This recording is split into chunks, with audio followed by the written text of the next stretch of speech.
अपराध करके आप न्यायालय के शरण में आओ या पुलिस के पास जाओ, बात बराबर है। अगर आप सोच रहे हो कि हम सरेंडर होकर बच जाएंगे तो सॉरी टू से आप नहीं बच सकते। उसका इंटेंशन जरूर देखा जाएगा कि इसका इंटेंशन, और इंटेंशन तो वीडियो में साफ दिख रहा है कि बाहुबली बनने की कोशिश की जा रही है। इस केस का पूरा जो बैकग्राउंड लग रहा है या फिर जो लॉ कह रहा है इस केस का, क्या कह रहा है? इस केस में देखिए लॉ यही कह रहा है कि सजा तो मिलेगी। कानून सबसे ऊपर है, कानून सर्वोपरि है, कानून से ऊपर कोई नहीं है। लेकिन एक अहम मुद्दा है जो मैंने कहा कि जंगल राज फिर से वापस आ गया है। पहले क्रिमिनल्स का बहुत राज था, पुराने वाले जंगल राज में लालू यादव जी का जब सरकार था उसमें क्रिमिनल का राज था बहुत ज्यादा। बट अब अफसरशाही राज्य में अफसर लोग क्रिमिनल बन गए हैं। पूछिए कैसे? अब पुलिस क्या है कि पुलिस को अगर आप प्रायर इन्फॉर्मेशन देने जाओगे, एफआईआर नहीं सिर्फ लिखित आवेदन, लिखित शिकायत, तो पुलिस कहेगी कि इसमें ये कहानी नहीं है, वो कहानी नहीं है, ऐसे है वैसे है, हम नहीं लेंगे एफआईआर। और फिर जब घटना घट जाती है फिर एफआईआर लेती है। तो क्या पुलिस से मैं एक सवाल करूंगी, प्रशासन से एक सवाल करूंगी कि आपने एफआईआर अब रजिस्टर किया, आपने सब कुछ किया, आप ठीक है इन्वेस्टिगेशन करोगे कि कौन कौन था उसमें, सजा दिला दोगे, लेकिन जिस व्यक्ति का नरसंहार हुआ, जिस व्यक्ति को मौत के घाट उतारा गया, क्या उसकी जान को आप वापस ला सकोगे? नहीं। तो ठीक है ना, अफसरशाही इज गुड, ठीक है, मैं इसको खराब नहीं कहूंगी, लेकिन यस आज के डेट में इसलिए खराब कहूंगी, मेरा खुद का एक्सपीरियंस है, पर्सनल एक्सपीरियंस। कई ऐसे आवेदिका हैं जिनका आप जब थाने में एफआईआर लिखाने जाती हैं कि मेरा पति गायब है, मेरे पति को मार दिया गया है, या उनको धमकी मिल रही है, या फिर कोई भी कि मेरा बलात्कार हो सकता है उसके लिए धमकी मिल रही है, तो ये लोग जो है एफआईआर नहीं लिखते हैं। तो जिसके वजह से आरोपी को जो है आरोपी का मन बढ़ता है और कानून से डर खत्म होता जा रहा है। यहाँ तो यही है, लेकिन जिस तरीके से जो गोली फायरिंग की गई है, जिस तरह से 3 लोग जो मारा गया है, तो इसमें कानूनी रूप से क्या क्या हो सकता है? देखिए कानूनी रूप से उम्र कैद की सजा हो सकती है। उम्र कैद की सजा हो सकती है क्योंकि नरसंहार है। जो एक्यूज्ड है वो क्लियर दिख रहा है, तो इसमें उम्र कैद की एकदम क्लियर है। देखिए बहुत सारे सर्कमस्टांसेस है, बट जिस इसमें 20 आरोपियों को 19 नामजद है, 3 अज्ञात है, और जो कांड संख्या है वो 108/25 है, और ये बक्सर का है। तो मैं इस पे यही बोलूंगी, इस केस में उम्र कैद की सजा होगी। हाँ, कितने लोगों को उम्र कैद की सजा? देखिए मुख्य आरोपी जो बंदूक चला रहा है उसको तो होगा, और भी कई लोग फायरिंग जो फायरिंग किए और जिसके बंदूक से वो मरा है उसको तो उम्र कैद होना ही होना है एज पर बीएनएस न्यू लॉ। इसमें गवाही की बात आती है, ये बात आती है कि किसने देखा या कौन देखा या नहीं देखा। सबसे बड़ा प्रूफ, यस विटनेस आएंगे, गवाह आएंगे। आई विटनेस तो यहाँ क्लियर है, आई विटनेस भी क्लियर है, और हमारे पास वीडियो है, सबसे बड़ा प्रूफ जिसको सजा दिलाने के लिए किसी भी कानूनी तौर पर बहुत बड़ा एविडेंस होता है। और आज की डेट में ये जो मोबाइल है, ये जो माइक है, ये बहुत बड़ा एविडेंशियरी वैल्यू हो चुका है as per Indian law, as per new Indian law. पहले के हमारे आईपीसी में इतनी सारी चीजें नहीं थी, जैसे कि अब क्या है कि आईटी लॉ को, हमारे जो टेक्निकल लॉज हैं उनको प्रमोट किया जा रहा है, क्योंकि evidence, most of the evidence जो है ना वो टेक्निकल लॉ के थ्रू हमारे कोर्ट में प्रस्तुत किया जाता है।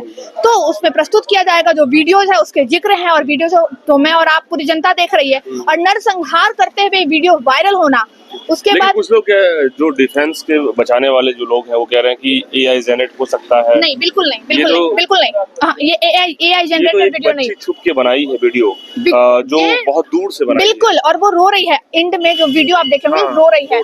तो इस तरीके का मैं बोलती हूँ, मैं बिहार में फिर से जंगल राज आ चुका है और कानून का राज होना चाहिए। लेकिन इसमें ये कहा जाता है कि इस वीडियो को फिर सत्यापन करने के लिए फॉरेंसिक टेस्ट करवाई जाएगी, बिल्कुल कराए, तो 3 साल लग जाएगा, ऐसा क्या? देखिए ऐसा, देखिए क्वाइट भी पॉसिबल, क्योंकि हम नेचुरल जस्टिस का वायलेशन नहीं कर सकते, दोनों पार्टी को। लेकिन ऐसा क्या हो सकता है रूपम कि यदि वीडियोज है मारने वाले का, सामने विटनेस है, वीडियोज में क्लियर है किस तरीके से किसने फायरिंग किया, लगातार फायरिंग जो इसने मारा है, जब आई विटनेस है तो जज साहब या जो इसमें लॉयर होंगे वो तो इसमें आर्गुमेंट कर सकते हैं कि बेल न हो, या फिर इस तरीके से बेल को, इस केस में बेल को जोरदार बेल, हाँ बिल्कुल है, प्रोविजन है हमारे पास बेल का। नहीं, बेल इस केस में नहीं हो पाएगा, बिल्कुल नहीं हो पाएगा, ये मैं गारंटी दे रही हूँ। बिल्कुल इस केस में अभी तो बेल मिलना बिल्कुल मुश्किल है, बिल्कुल मुश्किल है, मैं ओपन बोल रही हूँ, आप नहीं तो देख लेना, क्योंकि अभी 4 से बिल्कुल लोअर कोर्ट तो बेल देने से रहे, उसके बाद आप सोच रहे हो कि हाई कोर्ट बेल देगा, वो भी इम्पॉसिबल है, क्योंकि अभी हमारे ऑनेबल हाई कोर्ट्स जो हैं इन सारी चीजों को संज्ञान में ले रहे हैं कि आखिर बिहार में फिर से जो है इस तरीके की घटनाएं कैसे, हमने पुराने नरसंहार अपराधियों का मनोबल कैसे बढ़ बिल्कुल रहा है? कैसे बढ़ रहा है। तो अपराधियों, मैंने तो ओपन में बोल रही हूँ, अपराधियों का मन सिर्फ और सिर्फ पुलिस प्रशासन बढ़ा रही है, दैट्स इट। बिल्कुल इस मामले को भी पुलिस रिमांड में भी ले सकती है, क्योंकि बिल्कुल। अपराधी जो है एक्यूज वो सीधे कोर्ट में सरेंडर कर गया, इतना शातिर निकला कि पुलिस नहीं पकड़ पाई इसे, या पुलिस नाकाम मैं रही। तो बोलती हूँ पुलिस हर काम में नाकाम रहती है, लगभग। आप देखो ना, अभी मैं परसा बाजार थाना का एक केस बता रही हूँ, अभी तक 27 तारीख के शाम की घटना है, अभी हाँ मोस्टली अभी तक जो है एक बच्चा है, एक पति है किसी का, वो अभी तक नहीं मिल रहा है। जब आरोपी सीधे कोर्ट सरेंडर कर लिया तो कोर्ट में कुछ पुलिस कर नहीं सकता है, अब कोर्ट में वो पेटिशन न्यायालय के शरण में देखिए हर किसी को राइट है, एक्यूज को भी राइट है, कंप्लेनेंट को भी राइट है ना। तो कंप्लेनेंट या इन्फॉर्मेंट को भी राइट है, वो अपना FIR किया।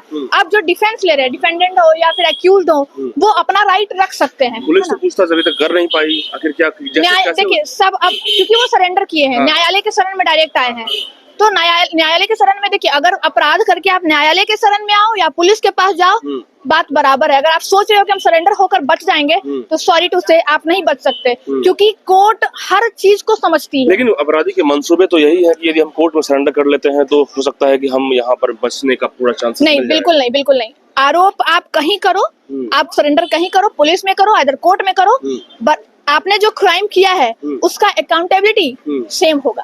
अकाउंटेबिलिटी की जब बात आती है, लोग ये कहते हैं कि हो सकता है कि केस का मामला दशा और भी घूम सकता है, बेल हो सकता है, फिर बाद में ट्रायल चलेगी, तारीख नहीं, ये इम्पॉसिबल है, ये इम्पॉसिबल है। मैं आपको ओपनली बोल रही हूँ, क्योंकि हमारे पास evidence, exactly the point is.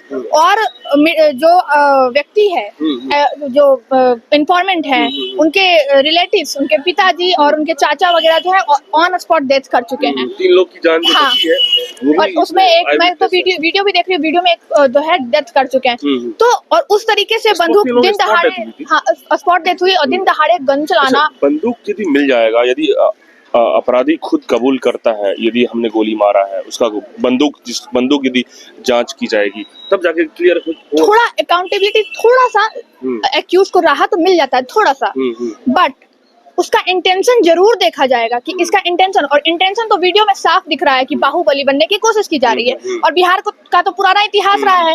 देखिए, जो भी ऑनेबल जजेस है बिहार के, वो ग्राउंड रियलिटी बिहार की जानते हैं। Even all the advocates know about the Bihar histories also.